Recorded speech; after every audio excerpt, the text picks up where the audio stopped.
जो आज यहां उपस्थित है इस प्रेस वार्ता में, सभी को बहुत बहुत अभिनंदन एवं धन्यवाद। यह प्रेस कॉन्फ्रेंस आज एक गर्व से भर देने वाला क्षण है, क्योंकि यह कोई साधारण प्रेस कॉन्फ्रेंस नहीं है।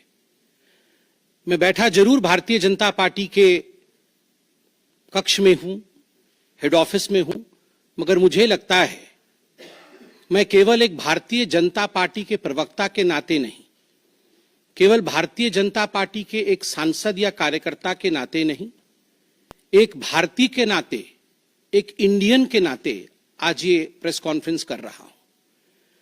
क्योंकि जिस प्रकार का टेरर डेमोलिशन, जिस प्रकार आतंकवाद का खात्मा बीते कुछ दिनों में हमने भारतवर्ष में देखा है, भारतवर्ष ने जिस प्रकार से पाकिस्तान में आतंकी अड्डों को ऑपरेशन सिंदूर के माध्यम से समाप्त किया है, वह अपने आप में पूरे विश्व में एक संदेश भेजता है, एक निर्णायक संदेश। आतंकवाद के खिलाफ लड़ाई के विरोध, आतंकवाद के खिलाफ एक निर्णायक संदेश। इसलिए आज का ये प्रेस कॉन्फ्रेंस, इसको संबोधित करते हुए मुझे गर्व की अनुभूति हो रही है। अदम्य साहस का परिचय दिया है भारत की सेना ने, अदम्य साहस। आज भारतीय जनता पार्टी और हम सभी कार्यकर्ता, आज सारा भारत धन्यवाद करता है भारत की आर्मी का, भारत की सेना का, भारत की एयरफोर्स का, भारत की नेवी का और उन तमाम जाबाज सेनानियों का जिनके कारण आज ऑपरेशन सिंदूर सफल हुआ है। अगर सही मायने में देखा जाए तो ऑपरेशन सिंदूर और उसके विषय में पूरा हिंदुस्तान आज जानता है, क्योंकि कई प्रेस कॉन्फ्रेंसेस हुए। कल भी तीनों डीजीएमओ ने मिलकर के देश को संबोधित किया और तमाम तथ्य जो देश जानना चाहता था उसे उन्होंने हमारे समक्ष रखा। मगर मुझे लगता है कि एक आम नागरिक के भाषा में, बहुत साधारण भाषा में आज मैं आपको बताना चाहूंगा कि ये जो ऑपरेशन सिंदूर हुआ है, किस प्रकार से इससे हिंदुस्तान आतंकवाद के खिलाफ लड़ने में एक निर्णायक भूमिका हिंदुस्तान ने अदा किया है। आप सभी जानते हैं 22 तारीख का वो दिन, that unfortunate day on 22nd of April, जब पहलगाम में 26 लोगों का नृशंस हत्या कर दिया गया था आतंकवादियों द्वारा। वह आतंकवादी जो पाकिस्तान से आए थे, वह आतंकवादी जो पाकिस्तान द्वारा प्रशिक्षित किए गए थे, आतंकवादियों द्वारा प्रशिक्षित किए गए थे। उनमें 25 भारतीय थे और एक नेपाली नागरिक था। प्रधानमंत्री श्री नरेंद्र मोदी उस समय विदेश दौरे में थे, सऊदी अरब में थे। प्रधानमंत्री नरेंद्र मोदी तुरंत भारत लौट के आते हैं और उन्होंने जनता की बात को सुना। जनता ने उस समय एक मांग रखी कि आतंकवाद के ऊपर हमला हो, हमें बदला लेना है पहलगाम के इस आतंकवादी हमले का।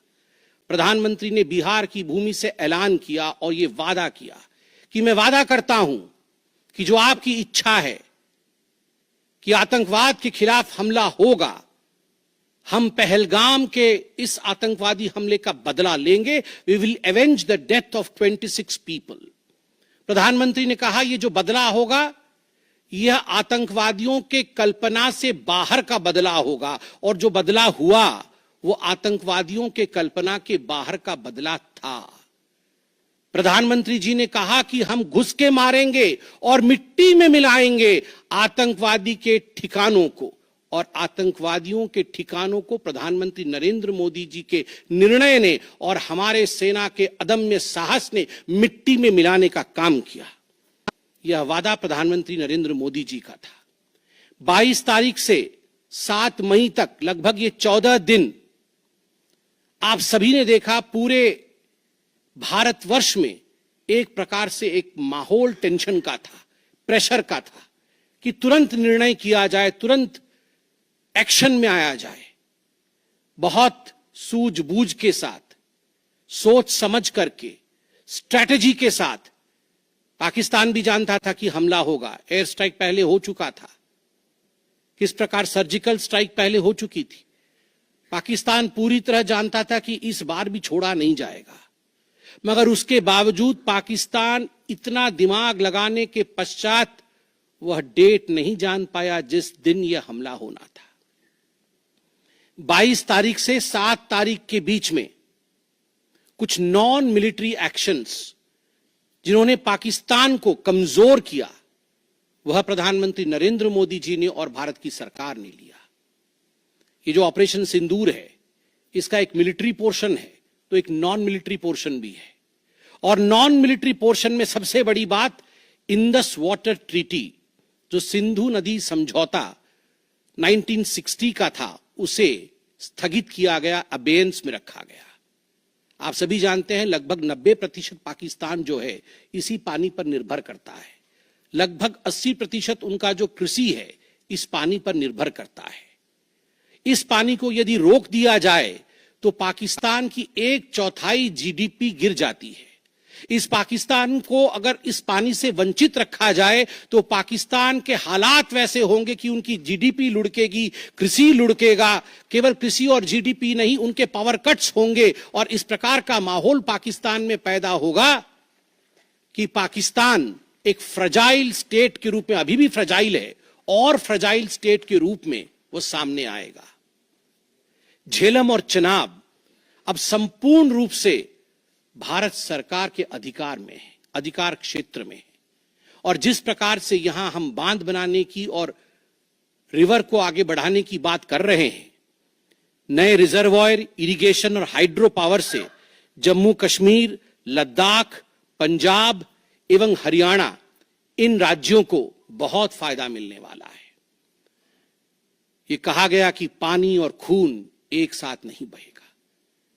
मित्रों, जरा सोच के देखिए, 50 वर्षों तक जो संभव नहीं हुआ था, किसी भी युद्ध में यह संभव नहीं हुआ था कि इंडस वाटर ट्रीटी को रोक दिया जाए। जो संभव नहीं हुआ था वह असंभव काम संभव हुआ इस बार।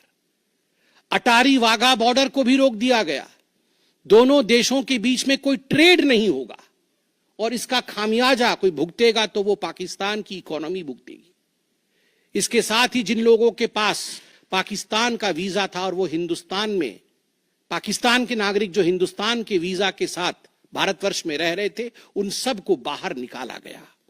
पाकिस्तान का कोई भी आर्टिस्ट, कोई भी परफॉर्मेंस वो भारतवर्ष में नहीं हो सकता है। इस प्रकार के कड़े प्रतिबंध पाकिस्तान के ऊपर लगाए गए।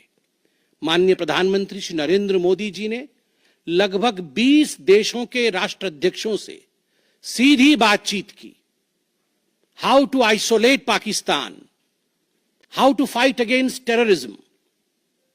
और सबसे बड़ी बात है, तमाम देशों ने भारत का समर्थन किया। सऊदी अरब, यूएई, यूएस, आप सोचिए, इस्लामिक वर्ल्ड के बड़े देश हैं सऊदी अरब और यूएई, इन्होंने भारतवर्ष का पूर्णतः समर्थन किया। जिस समय पहलगाम का हमला हुआ था, माननीय प्रधानमंत्री सऊदी अरब में थे। सऊदी अरब के अपने दौरे को जब वो छोड़ के आए, तब उनको वहां एश्योरेंस दिया गया कि आप जाइए, हम आपके साथ खड़े हैं, वी सपोर्ट यू, हम टेरर के खिलाफ आपके साथ कंधे से कंधा मिला के लड़ेंगे। Pakistan was isolated.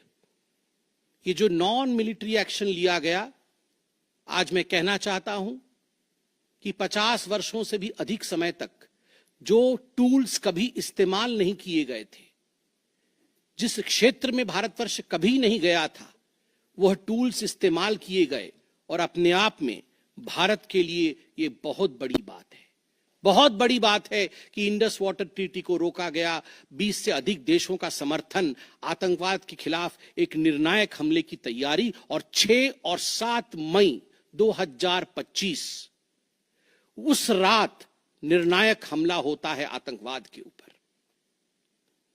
सभी जानते हैं कि 9 आतंकवादी ठिकाने जो पीओजेके में थे और पाकिस्तान में थे, उन्हें ध्वस्त किया गया। यह ऑपरेशन सिंदूर एक बहुत बड़ा बहुत बड़ा दायरा तय करता है। इसने पूरे विश्व को दिखाया कि भारतवर्ष क्या कर सकता है। ऑपरेशन सिंदूर ने दिखाया कि केवल एलओसी नहीं, इंटरनेशनल बॉर्डर के पार जाके भी भारत पाकिस्तान के अंदर किसी भी टारगेट को प्रिसाइसली उस पर हमला कर सकता है और आतंकवाद के खौफ को समाप्त कर सकता है। इस पूरे ऑपरेशन का लक्ष्य क्या था, इसे समझने की आवश्यकता है। लक्ष्य क्या था? क्या हमने लक्ष्य की पूर्ति की? What was the aim of Operation Sindoor? Did we achieve what we aimed for? क्या लक्ष्य था? नंबर 1 लक्ष्य था आतंकवादी ठिकाने जो दूर दराज इलाके में है पाकिस्तान में, जहां आज तक कोई नहीं पहुंच पाया, जहां आज तक पाकिस्तान के आतंकवादियों को लगता था कि वो सुरक्षित हैं, वहां तक पहुंचना यह लक्ष्य था। दूसरा लक्ष्य था आतंकवादियों को ढेर करना, मार देना। तीसरा लक्ष्य था इन टारगेटों को जमींदोज करना, उन्हें मिट्टी से मिला देना। चौथा लक्ष्य था इस पूरे काम को करते हुए कोई भी सिविलियन, उसके ऊपर किसी प्रकार से कोई इंजुरी नहीं होना। और अंतिम लक्ष्य था किसी प्रकार के मिलिट्री, जो पाकिस्तान का मिलिट्री या सैन्य बेस हो, उसके ऊपर हमला नहीं करना। अर्थात यह लड़ाई आतंकवाद के खिलाफ थी। यह लक्ष्य था ऑपरेशन सिंदूर का। This was a fight against terrorism and terrorists. क्या हम लक्ष्य को पा पाए? आप देखिए, जब यह हमला हुआ तो 9 ठिकाने ध्वस्त हुए, उनमें 5 POJK में थे, पाक ऑक्यूपाइड जम्मू कश्मीर में, और 4 पाकिस्तान में थे। सबसे बड़ी बात है, पहली बार पंजाब प्रोविंस, जो कि पाकिस्तान का एक बहुत स्ट्रेटेजिक लोकेशन है, पंजाब प्रोविंस उनका हृदय है पाकिस्तान का, उसके अंदर भारतवर्ष घुस करके आतंकवादियों का सफाया करता है। यह अपने आप में छोटी बात नहीं है।